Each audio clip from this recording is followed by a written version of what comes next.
I don't know what they call it, that cognitive therapy CBT bullshit. Prolonged exposure. Yeah, they're like, pick one instance and let's talk about it. Well, Yeah. something happened every fucking day. Yeah. What do you want me to talk about? We'll just pick the worst one. It was all bad. Yeah. So, I think it's really important that the people who serve have an opportunity to look at their whole life and not just one singular event. And that takes time to do. Unfortunately, the larger healthcare systems are not set up for that because they are time limited. Pathway Home has shown us that there are a lot of different ideas and methods for treatment that need to be made available to the veterans. The traditional treatment at the facilities, the Veterans Administration, there is a place and purpose, no doubt. But there is a certain segment of these veterans, the traditional methods and those that have been used in years past, may not work for them. Basically, I was taking a bunch of pills. And it went from there, and things just got worse and worse and worse. Tina was doing research online, and she happened to come across Dr. Paul Harch. I met the criteria for this pilot study program, and I went to New Orleans and started receiving treatment. Come on up front. The exact how this works is not completely known, just like half the drugs approved by the FDA. But basically, it is repairing and stimulating healing of wounds. And in the case of traumatic brain injury and PTSD, it's a wound in the brain. If you take a chronic wound and stimulate it frequently with an exposure to hyperbaric oxygen in a chamber, the net result is growth of new tissue. So for instance, in the animal model, in the injured area of the brain that was responsible for lost memory, we had an increase in blood vessel density, and simultaneously the hippocampus, where the blood vessels were, improved memory function. And that's almost really identical to what we're seeing in the veteran study we just completed. This is the one before treatment. This is after one treatment. You'll see the different colors. That's actually blood flow in the brain. As you look across, you'll notice how they're dark, and you can see the actual breaks throughout. But as you come over here, this is after hyperbarics. Especially here, you see more color. And as you go down further, you can see where the breaks are. They've reconnected. One of the things the neurology folks at Walter Reed told me was, with great sincerity, they said that there wasn't a whole lot you could do with a brain injury other than tincture of time. That was the phrase they used. That the brain would heal itself to the extent it could, and then after that there wasn't anything else you could do. After 40 dives, I had shown a lot of improvement, was able to start reading again. I did the other 40 dives and was able to come back to work full-time here as a judge. Some of my cognition things started coming back, my motor skills, my balance, my vision started to improve. And the biggest benefit was my emotional control. I am a blast injured service member. It worked for me. I've seen it work for other veterans. Clinical observation is good enough for prescribing off-label use of pharmaceuticals. Clinical observation ought to be good enough to start prescribing breathing oxygen. I mean, we all do that anyway. It's oxygen under pressure. We can't wait for the 100% solution. The families and the service members can't wait. They really need the care now. The National Executive Committee at the October meeting in 2010 appointed an ad hoc committee for the purpose of looking into to see what treatments are being used, whether they're being used across the services, what so-called alternative treatments or newer treatments are not being used, and why not. We're not medical experts.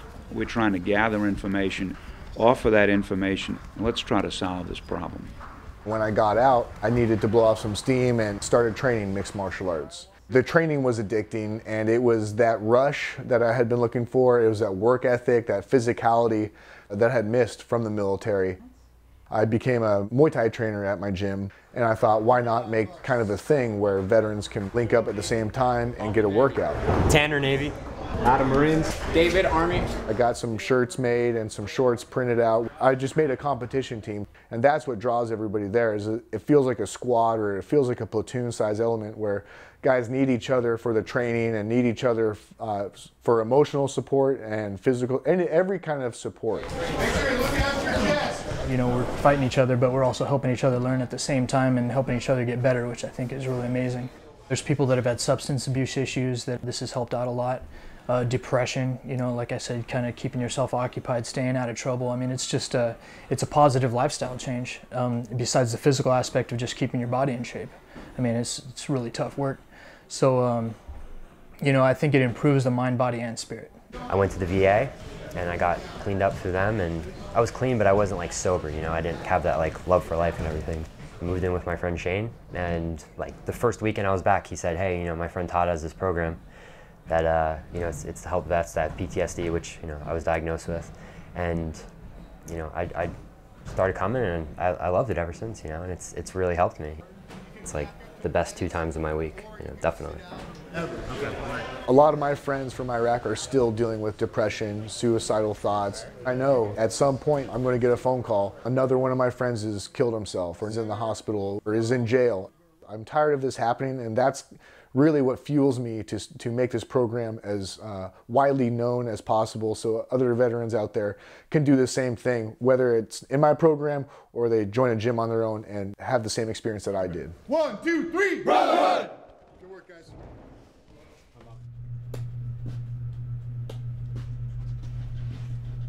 Doctors, they do a good thing, but doctors at the VA only allow us an hour to talk. Cheyenne, or any animal for that matter, they give us undivided attention, and we can talk for hours and hours. Sometimes they get bored, they fall asleep, that's alright, but at least they're there. P2V provides companion animals, which is what I have. I know what joy she's brought to me. Other dogs and cats and shelters and rescues can do that for people like me or similar. I had a breakdown in 2009. That's good, boy. Suicidal. That's my boy. I already called it quits. Not knowing that for the last 25 years I was suffering from PTSD. Till you have this veteran suffering, and then you have an animal that's suffering. And 2 suffering beings that God created comes together, and it's spiritual. There's nothing else that I've experienced or been a part of that does this. Good boy, Brink. David's program has put all the pieces together of what I have felt through the years about veterans and the miracle of a love bond with a dog. The attention the dog actually demands at times. Like you see Atlas with his head on my knee and he wants me to pet him, serves as a distraction away from the thought pattern when somebody's in their funk. My, you thirsty looking boy. Is it a big responsibility? Kind of, sort of, but he's cool, he's laid back. He's like I am, you know what I mean? That's my buddy. When I come home, he's waiting for me. His tail is wagging. He's ready to play. He has helped me get outside myself. That's the most important factor of all this, is making them feel that they accomplished a task or a goal, and then getting them back into society again. And that's what animals do, particularly dogs. They're a forcing function for us to get back into society again. We're at the Napa Valley Museum, and this is the Discrepancy Living Between War and Peace exhibit. It's put on by local artists, but our veterans have a display in the exhibit, and they're the only veterans represented. We're really focused on integration, so we blend the treatment with the community outside. So what does that mean? That means that part of the therapy is done inside of the facility, but also up to 50% of it is done outside. This is more real than just sitting in a group talking about experiences and maybe learning some kind of coping skills, but if you don't have the opportunity to practice them, then it's all for naught. I'm convinced it's one of the unique and really special parts of the Pathway program. It's what makes it successful also. that the community is not only welcome, but it's really an integral part of the program. It reminds these guys how to socialize again. I think for me and a lot of the other people here, it kind of gets you back to where you were before the PTSD manifested itself, the bowling and the other activities that we have. Before you know it, you're having fun. And then you kind of start making that transition back into society. You don't even realize it, but you know, it's like, oh yeah, I remember when I used to do this. It's not this static environment that these veterans are housed in. The group therapy, the one-on-one treatment, and the alternative methods, they have a wonderful opportunity to do a lot of different activities, and each one of those activities can assist in their treatment. The thing about post-traumatic stress, it doesn't discriminate.